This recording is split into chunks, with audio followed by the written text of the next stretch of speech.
Whether he chooses to use the second rail or not, he could roll it or he can go up and down the table. Just depends how he feels. The speed. He would like to have been a little bit further over from that 4-ball. Make sure there's no clothing fouls. Foul. Foul. We have Touch John foul, Lehman, our 27. referee, Short. called a clothing foul. Now that hurts, that's for sure. Even before he was fully down on the shot, he was extremely close. Yeah. He's going to be very upset that he did that. That's a mistake. Big mistake. Totally. Nice. Momentum has changed.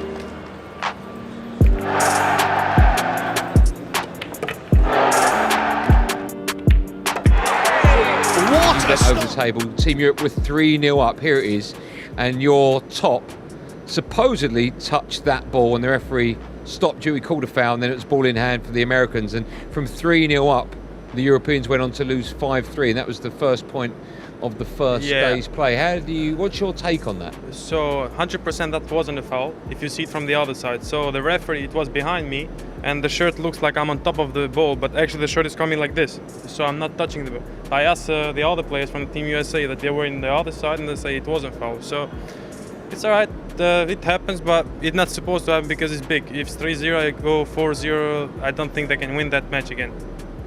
Okay, that's from another angle. I mean, from that angle like again, it still looks like it's 3 fingers away. Okay, you're adamant that it didn't touch. Why don't you tuck it in more? Why don't you just do that? Why don't you tuck it into your pants a bit more? I didn't have much time, but it wasn't a foul, so... Did you feel as though you had more pressure on you then tonight going into this match because of that? No, it doesn't matter. You know, of course you make mistakes. We've been playing pool for so long already, and you know, you got to lose, you got to make mistakes, you got to come back and just take what comes to you. Over the years, really good players have melted in the cauldron that is the Mosconi Cup. Chris Robinson looks as though he's thriving. I'm really proud of Chris because he had a lot to prove coming out here, and he's handling that pressure. A little bit shaky at the beginning. Oh, he's overcooked that a little bit.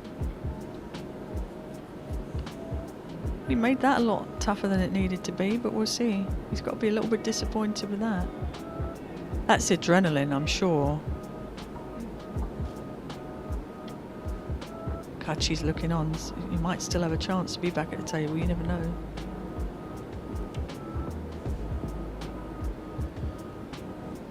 No option about tucking his extension, he's already employed it. Yeah.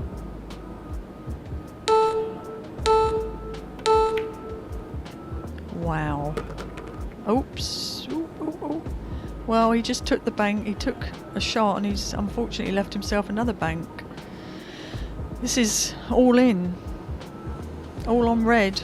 All on black. All on yellow and black. But you've got to go for this.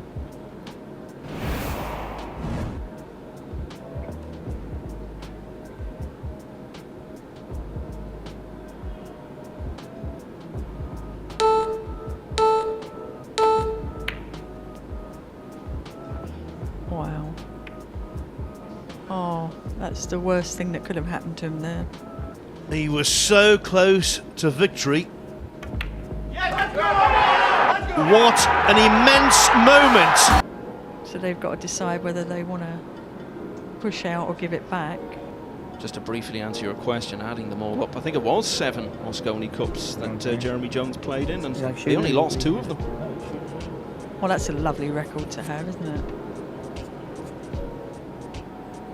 Yeah, they're pushing out, and obviously Europe have the option. Oh, he didn't call. He didn't call the push. I hear you. Oh no! Massive mistake. They've given Europe ball in hand. Well, that's amazing. You think of all the preparation the players have put in, the preparation they've put in as a squad as well, and then to just go and do something as basic as that. Oh no, these are the rules, but it is brutal. I mean, because obviously you're playing a push out, but the referee has to hear it and acknowledge it to the other team and the arena. And he's got to be devastated over that. Your mind gets carried away with what you're doing as opposed to, announcing what you're doing to the referee. That's really unfortunate. Once bitten, twice shy.